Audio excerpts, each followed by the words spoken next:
Welcome to Twisted Thursday here on the FBJ Studios Fantasy Basketball Journal. I'm your host, Stan White. Thank you for joining us today on a lovely Thursday afternoon here in Philadelphia. We're here live in South Philadelphia right now. It's 4:30 p.m. roughly. Who cares about the time? Let's just talk some ball. All right. We got a lot of crazy things going on right now because the last if you were here Monday, you knew what was going on and what we were dealing with as far as trade offers. We talked about the Kevin Durant trade.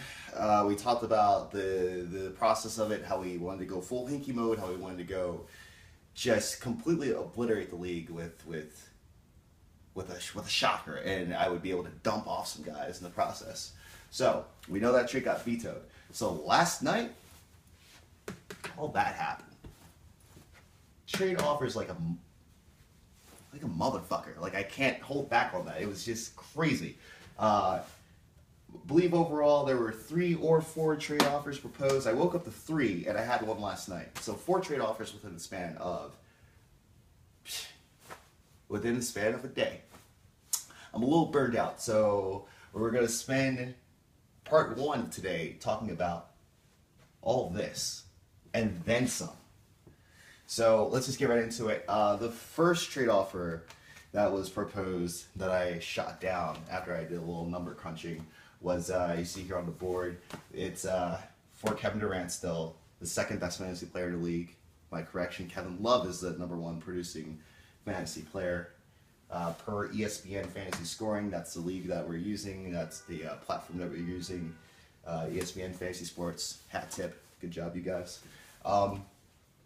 Oh yeah, shout out to my main man, Andrew Wiggins, University of Kansas, super freshman, Rock Chalk Jayhawk KU. And Spencer's in the house. All right, so the first deal was Trevor Ariza, Gordon Hayward, and Terrence Jones, which was basically a repeat of the deal that I tried to make for KD and Joe Johnson. Fantasy points per game here in parentheses. Joe Johnson averages 13.9 points per game, but there's been a lot of injuries to the Brooklyn Nets right now. Darren Williams is in and out of the lineup. KG isn't KG. Paul Pierce isn't Paul Pierce. Brook Lopez in and out of the lineup. So really, Joe Johnson's the only player who's played every single Brooklyn Nets game this season. Joe Johnson. Iron Man of sorts on a really injury-riddled team. So, I mean, basically from a numbers standpoint, from a numbers breakdown, it comes out to me getting less in return. And it really comes down to how many players does it take to replicate that number, or anywhere close to that. Yikes. It's really, really, okay, we're going to toss the hat. It's hot in here. Bye, Sixers. So with that being stated, it still wasn't worth it for me to proceed with this deal, if only because of the fact that it takes too much to replicate what he does as one guy. We speak of efficiency in fantasy basketball. We speak of efficiency in terms of analytics in basketball. You have to get the most bang for your buck. And these guys just don't add up. So I think I've given up the pipe dream for the Ariza, Hayward, Terrence Jones, or given up that type pipe dream. That's fine. I was able to make that decision without much repercussion. You probably shouldn't trade Kevin Durant if you own him. Don't be like me and be saved by your own league. Thanking my lucky graces right now that I still have Kevin Durant. The next 2 offers that I got were absolutely BS. Outrageous. Kevin Durant and Tobias Harris for Jameer Nelson, Paul Millsap, and Aaron Aflalo. You see here I've got their numbers listed above. They equal 54 fantasy points. You see here the 50.6. It's an inflated number, but because of the fact that Tobias Harris, who's been dealing with a high ankle sprain all year, is actually just now starting to get into the zone, get into the flow of things. He had his best game of the season in his last game. So he actually I'm predicting that he, once he gets rolling, will double his 9.8 points per game, which would equate to Kevin Durant. The combination of Kevin Durant and Tobias Harris. Sorry, Tobias plays for the Orlando Magic, a stretch 4, plays a 3 and a 4. I would think that he would equate to 50.6 points per game total. Throwing a lot of numbers out at you guys right now, but this is what goes. This is the calculations. These are the calculations that you should be doing if you want to make decent, solid trades. It sucks to have professional lighting because I am beads right now. All right, so we rejected that trade because that just wasn't worth the time. The same owner then proceeded to offer another trade. Less players involved, still outrageous.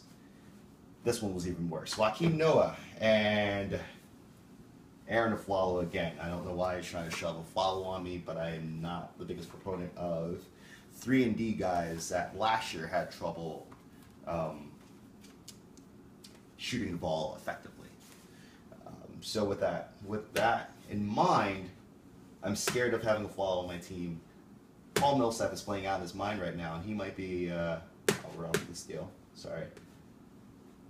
Darn you, Aflalo. That's why I don't want you on the team. Joakim Noah and Aaron Aflalo for KD. 38.4 total compared to the 31. Still not worth it. It's actually a worse deal than this one. This would actually be great if I didn't know that Tobias Harris was going to be producing at double his output somewhere down the line in the very near future. We're talking January, he'll probably blow up.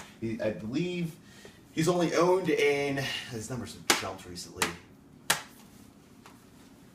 His numbers have jumped. We can get that exact number for you right now. How many people per ESPN Fantasy Leagues actually own Tobias Harris?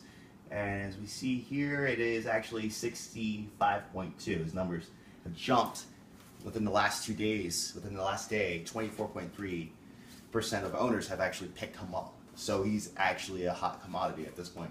If you didn't draft him and he's available in your league, get him now. And so you see some like rants here at the bottom. You should never, ever, ever, ever, ever, ever trade a top 5 fantasy star for junk. And that's harsh. And I do apologize to those players who are represented in these deals. But in terms of the production that you're going to get out of one guy, if it takes 2 or more to get to that number, that's a hell of a high number. You probably shouldn't go through with it. Like I said, I was saved by the lucky graces of my league. Thanks, guys. You should just never do that. You should just never, ever, ever do that. I cannot repeat myself enough. So I know I've shown a lot of flip-flopping between Monday and today. Spencer agrees.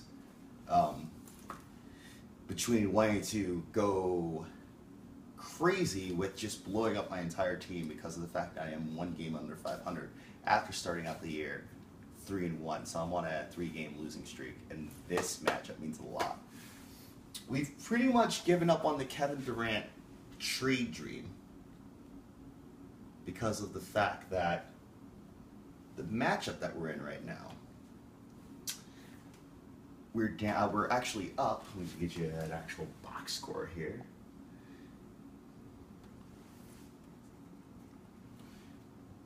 So you can see here, you can't see it, but I'll tell you. I'm up 312 to 281, and it is Thursday night. So we're heading into the weekend, and Durant actually plays on Thursday. I also have his teammate Jeremy Lamb, who will be playing tonight as well as Sunday.